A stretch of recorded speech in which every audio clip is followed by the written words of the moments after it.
Sri Kuberan TV நேயர்களுக்கு பணிவான வணக்கங்கள். சக்தி ஜோதிட குழுவின் மூலியமாக அஸ்ட்ரோ கேஎஸ் ஐயங்காரின் பணிவான வணக்கம். உங்களை இப்பொழுது தை மாத பலன்களுக்கு வரவேற்கிறோம். யோ நித்யமச்சுதபதாம்புஜயுக்மருக்ம வியாமோஹதஸ்ததிதர அணித்ரணாயமேனே அஸ்மத் குரோர் பகவதோஸ்ததேக சிந்தோஹோ ராமானுஜச்ச சரணோ சரணம் பிரபத்யே ராமானுஜதாசோஸ்மி. நமஸ்காரம். இப்போது சக்தி ஜோதிட குழுவிலிருந்து டாக்டர் ஹரிஹர சர்மாவும் அஸ்ட்ரோ கேஎஸ் ஐயங்கார நானும் ரெண்டு பேரும் சேர்ந்து இப்பொழுது தை மாத பலன்களை பற்றி பார்ப்போம். முதலில் தை மாதத்தில் இருக்கக்கூடிய கோள் சாரம் என்ன அப்படின்றத பற்றி ஐயா ஹரிஹர சர்மா ஐயா சொல்லுவாங்க. அனைவருக்கும் பணிவான நமஸ்காரங்கள். நாம் இப்போ பார்க்க போகிறது தை மாத பலன் பார்க்க போகிறோம். இந்த தை மாதம் அப்படின்னாலே நம்மளோட ஜோதிட சாஸ்திரத்தில் என்ன சொல்லியிருக்கு அப்படின்னாக்க மகர சங்கரமணம் அப்படின்றது. தனுர்லேருந்து மகரத்துக்கு சூரியன் உள் நுழையிறது அப்படின்றது மகர சங்கரமணம். இதை தான் நம்மளுடைய விவசாயிகளும் சரி எல்லாரும் கொண்டாடுறது அப்படின்றது தை பொங்கல் அப்படின்னு கொண்டாடுறோம். இதை பொறுத்தளவுக்கு சபரிமலையில் பொன்னம்பலமேட்டில் ஜோதி தெரியக்கூடிய மாதம் அப்படின்றதும் இந்த நாள் தான். இந்த நாள் என்றைக்கு பிறக்குது அப்படின்றத ஃபஸ்ட்டு பார்ப்போம், அதுக்கப்புறம் ஒன்று ஒன்றா பார்ப்போம். இந்த நிகழும் மங்களகரமான சுபகிருது வருஷம் மார்கழி 30 முடிஞ்சு 31, அதாகப்பட்டது ஆங்கில கணக்கில் 14ஆம் தேதி பின் இரவு 15ஆம் தேதி அதிகாலை ஞாயிற்றுக்கிழமை என்று மகர சங்கரமணம் நிகழுது. இது என்ன திதியில் அப்படின்றது பொறுத்தளவுக்கு நம்ம சொல்லிட்டோம் ஏற்கனவே. மார்கழி திதி அப்படின்றத பொறுத்தளவுக்கு உயர்ந்த திதியான பௌர்ணமியில் அஷ்டமி திதியில் இந்த மாதம் பிறக்குது, அதாகப்பட்டது தை மாதம் பிறக்குது. அதுக்கு பேர் மகர சங்கரமணம் அப்படின்னு பேர். இந்த மகர சங்கரமணத்து டயத்தில் என்னென்ன கிரகங்கள் என்னென்ன நிலையில் இருக்கின்றது அப்படின்றத ஃபஸ்ட்டு பார்ப்போம். இதை வச்சு தான் நம்ம பலன்கள் சொல்ல போகிறோம். ராசியில் காலபுருஷ தத்துவத்துப்படி முதல் ராசியாக வர்றது மேஷ ராசி. மேஷத்தில் ராகு பகவானும், 2ஆம் இடமான ரிஷபத்தில் அங்காரகனும், அதே போன்று 6ஆம் இடமான கன்னியில் சந்திர பகவானும் கொண்ட இது.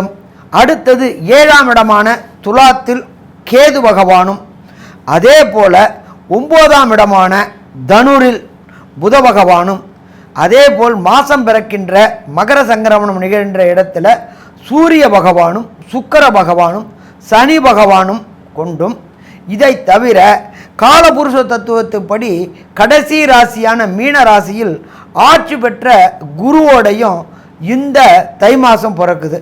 நம்ம எல்லாருமே சொல்லுவோம் தை பிறந்தால் வழி பிறக்கும் அப்படிம்பாங்க. ஏன் அப்படின்னாக்க அறுவடையெல்லாம் நிகழ்ந்து நெல்லெல்லாம் இது பண்ணி அறுவடை பண்ணி அதை காசாக்கக்கூடிய மாதங்கள், அடுத்த பயிரிடுறதுக்கு தண்ணி வரக்கூடிய மாதங்கள். அப்போ தை அப்படின்னாலே வெளிச்சம், தை அப்படின்னாலே வியாபாரம், தை அப்படின்னாலே ஏற்றம் அப்படின்ற எல்லாம் கொண்ட இந்த மாதம் பிறக்குது. இதில் இப்போ நாம் ஒவ்வொரு ராசிக்கும் பலன் பார்க்க போகிறோம். அனைவருக்கும் ஹரிஹர சர்மாவின் பணிவான நமஸ்காரங்கள். நாம் இப்போ பார்த்துட்ருக்கிறது தை மாத பலன்கள் பார்த்துக்கிட்டு இருக்கிறோம். இப்போ பார்க்க போகிறது அப்படின்றது காலபுருஷ தத்துவத்தின்படி கடைசி ராசியான மீன ராசிக்கு பார்க்க போகிறோம். மீன ராசிக்கு இந்த தை மாதம் ராசிநாதன் என்னென்ன நற்பலன்களை கொடுப்பாரு, என்னென்ன கெடுபலன்களை கொடுப்பாரு அப்படின்றத கொஞ்சம் விரிவாக ஆலோசனை பண்ணுவோம், ஆராய்ச்சி பண்ணுவோம். ராசிநாதன குரு ராசியிலேயே இருக்கிறது மிக மிக சிறப்பாக, மிக மிக சிறப்பு. தொட்டதெல்லாம் தொடங்கக்கூடியது, வெச்சதற்கெல்லாம் விடிவு கிடைக்கக்கூடியது அப்படின்றது இந்த தை மாதம். அதுவும் மீனராசிக்கு பொறுத்த அளவுக்கு எல்லாமே கைகூடக்கூடிய காரியங்கள். சரி, ஏன் சாமி அப்படி சொல்கிறீங்க அப்படின்னாக்க, ராசிநாதனான குரு பகவான் ராசிக்கு 5ஆம் இடமான பூர்வ புண்ணிய புத்திரஸ்தானத்தை பார்க்குறாரு. அப்போ இந்த பூர்வ புண்ணிய புத்திரஸ்தானம் அப்படின்றது வலுப்பெறுது. எப்போ ஒரு ஜாதகனுக்கு பூர்வ புண்ணிய புத்திரஸ்தானம் வலுப்பெறுதோ அப்போ அவனுக்கு வெற்றி வெற்றி வெற்றி மட்டும் கிட்டக்கூடிய காலகட்டங்கள். அப்போ இந்த பூர்வ புண்ணிய புத்திரஸ்தானம் அப்படின்றத பொறுத்தளவுக்கு 2 விதமானது. திருமணமான தம்பதிகளுக்கு ரொம்ப நாளாக குழந்தை பாக்கியம் இல்லாதவங்களுக்கு குழந்தை பாக்கியம் உண்டாகக்கூடிய காலகட்டங்கள் அப்படின்றது இந்த தை மாதம். அதை தவிர குலதெய்வம் கோயிலுக்கு ரொம்ப வருஷமாக போக முடியல அப்படின்னு இருந்தவங்களுக்கு குலதெய்வ வழிபாடு செய்கிறதுக்கு வாய்ப்புகளை உண்டாக்கக்கூடியதும் இந்த தை மாதம். இதை தவிர இந்த தை மாதத்தில் பொறுத்தளவுக்கு பித்ருகாரியங்கள் செய்யக்கூடிய தை அமாவாசை வரக்கூடியதும், அப்போ பித்ருக்களை வரவேற்கக்கூடிய காலகட்டங்களும் பித்ருக்களை திருப்திப்படுத்தக்கூடிய காலகட்டங்களும் இந்த தை மாதத்தில் வருது.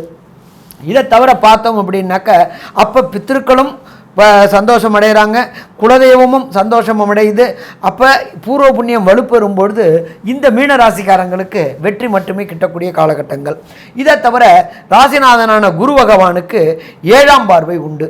நம்ம ஜோதிட சாஸ்திரத்தில் 7ஆம் பார்வை அப்படின்றது என்னன்னு கேட்டிங்கனாக்க கலஸ்திர பாவம் அப்படின்றோம். இந்த கலஸ்திர பாவம் அப்படின்னாக்க ஆணுக்கு பெண்ணும் பெண்ணுக்கு ஆணும் திருமணம் நடத்தக்கூடிய காலகட்டங்கள்.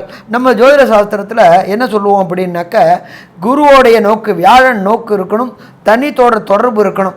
இது ரெண்டும் வர காலகட்டங்களில் திருமணம் கைகூடும். அப்போ நம்மளோட இதில் பொறுத்தளவுக்கு தை பிறந்தால் வழி பிறக்கும்னு சொல்லுவோம். தை பிறந்தால் வழி பிறந்துருமா? வழி பிறந்துடும். கண்டிப்பாக இந்த மீனராசி நேயர்களுக்கு தை மாதத்துக்குள்ளார நிச்சயதார்த்தம் ஆகிறதுக்கான வாய்ப்புகளை உண்டாக்கக்கூடியது. அடுத்தது குருவுடைய பார்வை 9ஆம் பார்வையாக பார்க்கக்கூடிய இடம் அப்படின்றது விருச்சிகம். நம்மளுடைய ஜோதிட சாஸ்திரத்தில் பொறுத்தளவுக்கு 9ஆம் இடம் அப்படின்றது உயர்கல்வி ஸ்தானம் அப்படின்றோம். உயர்கல்வி மேல்நிலை கல்வி அப்படின்றது இந்த ஐஐடி, நீட்டு, ஜேஇஇ, அதே போல் பிஹெச்டி போன்ற ஆராய்ச்சி கல்விகள் படைக்கணும்னு நினைக்கக்கூடிய மீனராசியில் பிறந்த குழந்தைகளுக்கு தான் விரும்பிய கல்லூரியில், தான் விரும்பிய யூனிவர்சிட்டியில், தான் விரும்பிய நாட்டில் கிடைக்கக்கூடிய வாய்ப்புகளை கொண்டு கொடுக்கக்கூடியது இந்த தை மாதம். அப்போ மொத்தத்தில் பார்த்தோம் அப்படின்னாக்க இந்த தை மாதம் அப்படின்றது மீனராசிக்காரங்களுக்கு அனுகூலமான மாதம்னு சொல்லலாமா, அனுகூல மாதமான சொல்லலாம். இப்போ இது நான் சொன்னது எல்லாமே கோச்சார பலன். கோச்சார பணத்தை பொறுத்தளவுக்கு எதை வச்சு சொல்லணும் அப்படின்னாக்க வேகமாக செல்லும் கிரகங்களை வச்சு சொல்லணும். ஆனால் நம்மளுடைய ராசிநாதனே குருவாக இருக்கிறதுனால இந்த பலன்களை சொல்லியிருக்கிறேன். இப்போ வேகமாக செல்லும் கிரகங்களான சூரிய பகவான், சுக்கிர பகவான், புத பகவான், அங்கார பகவான் என்னென்ன நற்பலன்களை தருவாங்க அப்படின்றத நம்மளுடைய அஸ்ட்ரோ KS ஐயங்கார் அவங்க சொல்லுவாங்க. ஐயா, அற்புதமாக சொன்னீங்க. அதாவது மீன ராசிக்கு தை மாதத்தில் பார்த்தீர்களே ஆனால் 11ஆம் இடத்துல சூரிய பகவான் வரார். தை மாதம் அப்படின்றது மகர மாதம், மகர மாதம் அப்படின்றது மீன ராசிக்கு 11ஆம் இடம் அப்படின்றதுனால இந்த காலகட்டத்தில் 11ஆம் இடத்தில் சூரிய பகவான் வரக்கூடிய காலகட்டத்தில் எந்த ஒரு தோஷமும் இவர்களுக்கு கிடையாது. சந்தோஷம் மட்டுமே மிஞ்சும். 11ஆம் இடத்தில் இருக்கக்கூடிய சனி பகவானோட சுக்கிர பகவானும் சூரிய பகவானும் சேர்ந்து இருக்கிறாங்க. சுக்கிர பகவான் கண்டிப்பாக இவர் 8ஆம் அதிபதி, 3ஆம் அதிபதி அப்படின்னு இருக்கும் பொழுது அவர் 11ஆம் இடத்துல போய் இருக்கிறது அப்படின்றது ஒரு மிகப்பெரிய நல்ல யோகத்தை கொடுக்கும். ஏன்னா ஏற்கனவே அவர் 8ஆம் அதிபதி, அவர் போய் இன்னொரு மறைவு ஸ்தானமான 11ஆம் இடத்துல போய் இருக்கார். அப்படி இருக்கும் பொழுது மிகப்பெரிய யோகத்தை கண்டிப்பாக கொடுக்கும். எப்படின்னா 11ஆம் இடம்ன்றது லாபஸ்தானம், 8ஆம் அதிபதி போய் 11ஆம் இடத்துல போய் இருக்கிறது அப்படின்றதுனால மறைந்த இருக்கக்கூடிய பொருட்களின் மூலியமாக, வேலைகளின் மூலியமாக, மறை பொருள்களின் மூலியமாக, ஏதாவது என்ன சொல்கிறது, அதாவது ரேஸு இந்த மாதிரியான விஷயங்கள், ஷேர் மார்க்கெட்டு இந்த மாதிரியான விஷயங்கள், இதிலேருந்து திடீர் பண யோகங்கள் 11ஆம் இடத்தில் சுக்கிர பகவான் இருக்கிறதுனால இவர்களுக்கு வந்தே சேரும். கெட்டவன் கெட்டிடில் கிட்டிடும் ராஜயோகம்னு சொல்லக்கூடியது 8ஆம் அதிபதி 11ஆம் இடத்துல போய் இன்னொரு மறைவு ஸ்தானத்தில் போய் இருக்கிறது மிகப்பெரிய ராஜயோகத்தை ஏற்படுத்தக்கூடிய வாய்ப்புகள் உண்டு. அதுவும் சனி பகவான் ஆட்சி பெற்று போயிருக்கார் 11ஆம் இடத்துல. இப்போ ஏற்கனவே மீனராசிக்கு பணவரவை பொறுத்தவரை கவலை கிடையாது, நல்ல பணவரவு இருக்கக்கூடும். ஆனால் உடல்நிலையில் சற்று பிரச்சனை இருக்கக்கூடும். ஏன்னா தனித்த அந்தணன் இருக்கிறதுனால, குரு இருக்கிறதுனால கண்டிப்பாக உடல்நிலையில் பிரச்சனைகள் இருக்கும். 2ஆம் இடம் ராகு இருக்கிறதுனால கொஞ்சம் தடித்த வார்த்தைகள் பேசுவார்கள். தடித்த வார்த்தைகள் பேசுறது, 2ஆம் அதிபதி 3ஆம் இடத்துல கம்யூனிகேஷன் பாகத்தில் உட்கார்றதுனால ஒருத்தரோட ஒருத்தர் பிரச்சனைகளை வாய் பேச்சை நிறுத்தாமல் ஒருத்தருக்கு ஒருத்தர் பேசிக்கிட்டே போகிறதுனால அது வாய் பேச்சு வளரக்கூடிய வாய்ப்புகள். இதனால் செவ்வாய் பகவானுடைய வீட்டில் இருக்கக்கூடிய ராகு, செவ்வாய் பகவானும் 3ஆம் இடத்தில் இருக்கிறதுனால இந்த பிரச்சனைகள் அதிகமாக வரக்கூடிய வாய்ப்புகள் உண்டு. அதனால் வாய் பேச்சை முடிந்த அளவு குறைப்பது மிகவும் நல்லது. அதாவது தன்னைத்தான் காக்கின் சினம் காக்க காவாக்கால் தன்னையே கொள்ளும் சினம்னு சொன்னது மாதிரி கோபம், வீரம், வேகம் இதெல்லாத்துக்கும் அதிபதினு சொல்லக்கூடிய செவ்வாய் பகவானுடைய ராசி 2ஆம் இடம், அந்த ராசிக்கு அதிபதியான 2ஆம் இடத்தினுடைய ராசியில் வந்து ராகுவும் 3ஆம் இடத்து முயற்சி ஸ்தானத்தில் போய் செவ்வாய் பகவான் இருக்கிறதுனால இவர்கள் வந்து ரொம்ப வேகத்தின் மூலியமாக இவர்கள் எடுக்கக்கூடியது, பிரச்சனைகள் போகக்கூடியது, வார்த்தைகளை சிந்தக்கூடியது, அதெல்லாம் வந்து அவர்களுக்கு பிரச்சனைகள் கொடுக்கக்கூடியதாகவே இருக்கும். அதனால் பொறுமை காக்கிறது ரொம்பவும் மிக மிக முக்கியம். அதாவது கடலினும் பெரிது பொறுமை அப்படின்னு சொல்லுவாங்களே, அந்த மாதிரி ரொம்ப ஜாகிரதையாக வார்த்தைகளை கொட்டணும், ரொம்ப ஜாகிரதையாக இருக்கணும். இதை தவிர பார்த்தீங்கன்னா புதன் வந்து 10ஆம் இடத்துல இருக்கிறது மிகப்பெரிய யோகம். ஏன்னா ஒரு கேந்திராதிபதி இன்னொரு கேந்திரத்தில் ஏறி இருக்கிறார். அதாவது 4-7 அதிபதி வந்து 10ஆம் இடத்துல வரார் அப்படின்னும் பொழுது கண்டிப்பாக அவர் தன்னுடைய 4ஆம் இடத்தினுடைய கேந்திரத்தையும் பார்க்கறதுனாலையும் இந்த 10ஆம் இடமும் 4ஆம் இடமும் சுபத்துவம் பெறதுனால இந்த காலகட்டத்தில் இவர்களுக்கு மிகப்பெரிய யோகம், அதாவது சொத்து சேரக்கூடிய பாக்கியம் உண்டாகும். அதாவது 4ஆம் இடம் வந்து மிகப்பெரிய இடமாக கண்டிப்பாக அவர்களுக்கு வீடு, மனை, வண்டி, வாகனம், அதாவது அப்கிரேடேஷன், அதாவது வீட்டில் வந்து ஏதாவது வந்து அப்கிரேடேஷன் பண்ணுவாங்க, வீட்டை வந்து புதுப்பிக்கிறது, ஏதாவது அடிஷ்னலாக லேண்டு வாங்கி போடுறது, இந்த மாதிரியான விஷயங்கள் நிச்சயமாக இவர்களுக்கு நடக்கும். இதை தவிர குருவின் பார்வை வந்து இந்த 10ஆம் இடத்துக்கு இருக்குது, குருவின் பார்வை வந்து இந்த 7ஆம் இடத்துக்கு இருக்குது. அதனால் வந்து பார்த்தீர்களேயானால் நிச்சயமாக இவர்களுக்கு திருமணம் ஆகாத இளைஞர்களுக்கு கண்டிப்பாக திருமணம் ஆகக்கூடிய வாய்ப்புகள் இந்த காலகட்டத்தில் இருக்கும். இப்பொழுது செவ்வாயினுடைய பார்வை அப்படின்றது 4, 7, 8 இந்த 3 இடத்துலையும் இருக்கிறதுனால 10ஆம் இடத்தில் செவ்வாயினுடைய பார்வை முயற்சி ஸ்தானாதிபதி தொழில் ஸ்தானத்தை பார்க்கிறார் அப்படின்னும் பொழுது தன்னுடைய முயற்சியின் வேகத்தினால் கண்டிப்பாக தொழிலை மேம்படுத்தக்கூடிய ஆற்றல் இவர்களுக்கு பெருகும். ஏன்னா மீனராசிக்கு அதிபதியான குரு பகவானுக்கு நட்பு கிரகம் செவ்வாய். அதனால் அவர் எந்த இடத்துல இருந்தாலும் கண்டிப்பாக வந்து அவருடைய பார்வையும் நல்ல பலனையே கொடுக்கக்கூடும். அடுத்தது பார்த்தீர்களேயானால் ஜனவரி 10, 25 தேதிக்கு மேலே வந்து குரு பகவான் 12ஆம் இடத்துக்கு வரார். 12ஆம் இடத்துக்கு சுக்கிர பகவான் 12ஆம் இடத்துக்கு வரார். 12ஆம் இடத்தில் சுக்கிர பகவானுக்கு மறைவு கிடையாது அப்படின்னு ஜோதிட சாஸ்திரம் சொல்கிறது. அதனால் குடும்பத்தில் தம்பதிகளிடையே அந்யோன்யம் பெருகும் அப்படின்றதையும் சொல்கிறோம். இந்த காலகட்டத்தில் இவ்வளவு நல்ல விஷயங்கள் இருக்கும் பொழுதும் இவர்களுக்கு சில நட்சத்திரக்காரர்களுக்கு, அதாவது பூரட்டாதி, உத்திரட்டாதி, ரேவதி நட்சத்திரக்காரர்கள் சில பேருக்கு மீனராசியில் பிரச்சனைகள் இருக்குமே ஆயின் அது தசாநாதன் புக்திநாதனை கொண்டு தான் நம்ம பார்க்க வேண்டும். அந்த மாதிரியான தசாநாதன் புக்திநாதன்கள் நல்லபடியாக இல்லை என்றால் அவர்களுக்கு எளிய பரிகாரம் என்ன அப்படின்றத ஐயா கிட்ட கேட்போம். மீனராசிக்கு பொறுத்தளவுக்கு அதிபதியான குரு. இப்போ இந்த ராசிக்காரங்களுக்கு தசாநாதன், புத்திநாதன், அந்தரநாதன், சூட்சமநாதன் சரியில்லை அப்படின்னு சொன்னாக்க, ஏன் அப்படின்னாக்க தசாநாதன், புத்திநாதன், அந்தரநாதன், சூட்சமநாதன் சொல்கிறோம்னாக்க இது குறுகிய பீரியடு, சற்ற இருக்கிற 30 நாள் தான். அதனால் இந்த பரிகாரங்கள் சொல்கிறோம். அப்போ இந்த தசாநாதன், புத்திநாதன், அந்தரநாதன், சூட்சமநாதன் சரியில்லை அப்படின்னு சொன்னாக்க கிரக சரணாகதி அப்படின்றத பொறுத்தளவுக்கு குரு பகவான சரணாகதி. இந்த தை மாதத்தில் வர 5 வியாழக்கிழமையும் தொடர்ந்து நீங்கள் இருக்கிற இடத்துக்கு பக்கத்தில் உள்ள கோயிலுக்கு போயிட்டு குருவுடைய அதிதேவதையான தட்சிணாமூர்த்தி பகவானுக்கு 54 எண்ணிக்கை இல்லாட்டி 108 எண்ணிக்கை உண்டான வெள்ளை மூக்கு கடலை மாலை போட்டுக்கிட்டு வாங்க.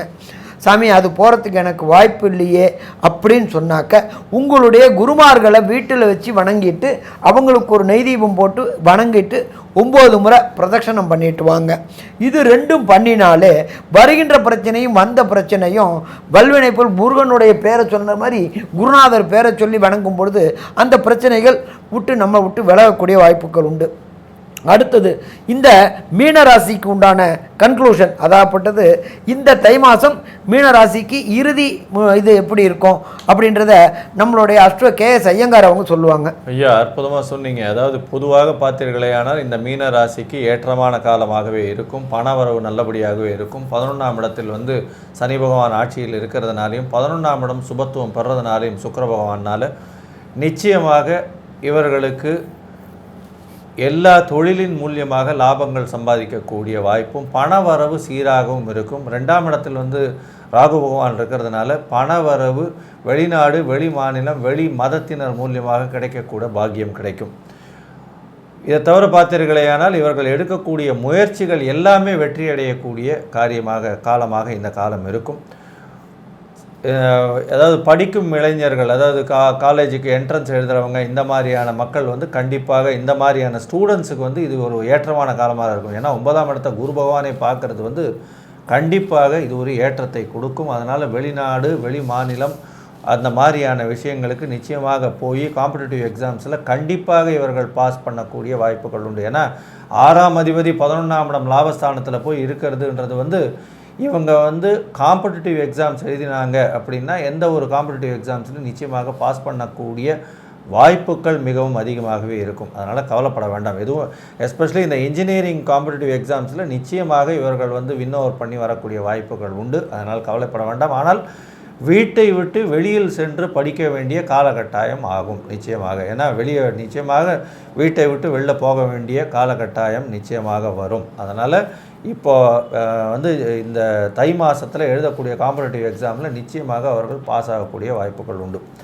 இருந்தாலும் குரு பகவான் தனித்து ஆட்சியில் இருக்கிறதுனால தனித்த அந்தணன் அப்படின்றது வந்து அந்த அளவுக்கு வந்து ஜோதிட சாஸ்திரம் நல்லபடியாக சொல்லலை. அப்படின்றதுனால தன்னுடைய உடல்நிலையில் சற்று பாதிப்புகள் ஏற்படக்கூடும். கேது பகவானும் 8ஆம் இடத்தில் இருக்கிறதுனால உடல்நிலையில் சற்று கொஞ்சம் ஜாகிரதையாக பார்த்துக்கிறது மிகவும் உடலை பார்த்து கொள்ள வேண்டியது கட்டாயத்தில் உண்டு அப்படின்றத சொல்லி, இந்த மாதம் அப்படின்றது வந்து இந்த மீன ராசிக்கு தை மாதம் மிகப்பெரிய ஏற்றம் வெற்றி வெற்றி வெற்றி என்று சொல்லி லோகா சமஸ்தா சுகினோ பவந்து. நன்றி, வணக்கம். ஸ்ரீ குபேரன் டிவியை பார்த்தமைக்கு நன்றிகள். மேலும் இது போன்ற தகவல்களை தெரிந்து கொள்ள ஸ்ரீ குபேரன் டிவியை சப்ஸ்கிரைப் செய்யுங்கள். மறக்காமல் பெல் ஐக்கானை கிளிக் செய்யுங்கள்.